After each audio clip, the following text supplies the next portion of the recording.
आपण एकीकडे शेतकऱ्याला देशाचा पोशिंदा म्हणतो आणि दुसरीकडे हे जे सरकार आहे, शिंदे सरकार जे आहे, हे शेतकऱ्याला घेऊन किती उदासीनता आहे या निमित्ताने हे कळते.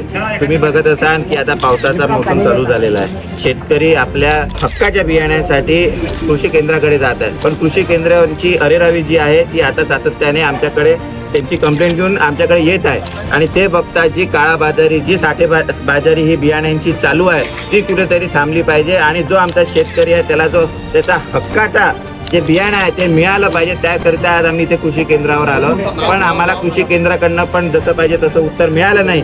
ज्या पद्धतीने कृषी केंद्रावर इथे कारवाया झाल्या पाहिजे त्या कृषी अधिकाऱ्याकडनं कुठेही झालेल्या पाहण्यात आलेल्या नाही आहे. परंतु युवा सेनेच्या वतीने आज हे आंदोलन जे आम्ही केलं, आम्ही यांना चेतावणी दिलेली आहे की आमचा जो देशाचा पोशिंदा शेतकरी आहे त्याला कुठल्याही प्रकारचा त्रास हा युवा सैनिक, शिवसैनिक सहन करणार नाही आणि त्यांना त्यांचं जे हक्काचं बियाणं आहे ते मिळालं पाहिजे. या निमित्ताने आम्ही यांना हे सांगण्यात आलेलो आहे.